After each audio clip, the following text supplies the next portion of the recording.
नमस्कार. महाराष्ट्र योजना कॉर्नरमध्ये आपल्या सर्वांचे स्वागत आहे. आजच्या व्हिडिओच्या माध्यमातून आपण बघणार आहोत की राज्यातील पात्र असलेल्या परंतु नोव्हेंबर, डिसेंबर आणि जानेवारी या तिन्ही महिन्याचे हप्ते न मिळालेल्या लाडक्या बहिणींसाठी राज्य शासनाच्या माध्यमातून एकत्रितपणे 4,500 रुपये देण्याचा निर्णय घेतलेला आहे. म्हणजेच की आता लाडक्या बहिणींना मिळणार आहे का, हे देखील महत्त्वाचं. या संदर्भातील आपण आजच्या व्हिडिओमध्ये बघणार आहोत. त्याआधी तुम्ही जर माझ्या चॅनलवरती पहिल्यांदा आला असाल तर चॅनलला लाईक, सबस्क्राईब आणि शेअर करायला विसरू नका, जेणेकरून असेच महत्त्वपूर्ण व्हिडिओ तुम्हाला पुढे देखील मिळत राहतील. म्हणजेच की महिन्याचं मानधन हे एकत्रितपणे लाडक्या बहिणींच्या खात्यामध्ये क्रेडिट केलं जाणार आहे.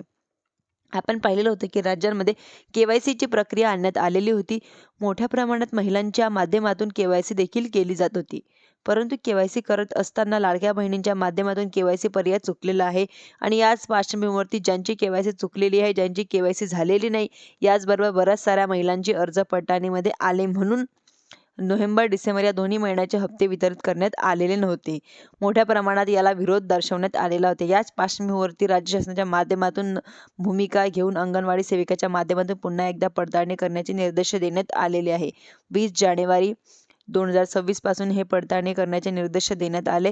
27 जानेवारीपासून प्रक्रिया सुरू करण्यात आल्या. परंतु प्रक्रिया पार पाडल्यानंतर अंगणवाडी सेविकेच्या माध्यमातून पडताळणी केल्यानंतर पात्र असलेल्या ज्या काही बहिणी आहेत त्यांच्या खात्यांमध्ये या तिन्ही थकीत असलेले तिन्ही महिन्याचे हप्ते देण्याचं शासनाच्या माध्यमातून मंजूर करण्यात आलेलं आहे व अशा प्रकारची कबुली देण्यात आलेली आहे. मात्र अंगणवाडी सेविकेच्या माध्यमातून ही पडताळणी केली जाणार आहे का व केली जाते का, हा मोठा देखील प्रश्न आहे. व रेग्युलर असलेल्या यात लाडकी बहीण योजनेच्या अंतर्गत पडताळणी करत असताना आलेल्या म्हणजेच त्रुटी या पार्श्वभूमीवरती लाडक्या बहिणींना जे काही उत्तर देणं होतं ते अंगणवाडी सेविकांसाठी एक मोठं जोखीमच काम बनलेलं आहे. म्हणजेच की त्या अंगणवाडी सेविकेच्या माध्यमातून काही जिल्ह्यांमध्ये लाडकी बहीण योजनेला स्क्रुटनी किंवा पडताळणी जी प्रक्रिया ती पार पाडण्यासाठी विरोध दर्शवल्या जात आहे. म्हणजेच की आता आंदोलन देखील सुरू करण्यात या ठिकाणी आलेलं आहे की लाडकी बहीण योजनेच्या पडताळणीचं काम हे अंगणवाडी सेविकेच्या माध्यमातून केलं जाणार नसल्याची माहिती संघटनेच्या माध्यमातून देण्यात आलेली आहे. त्यामुळे तर अंगणवाडी सेविकांची प्रक्रिया पूर्ण होणार का, हा देखील मोठा प्रश्न आहे.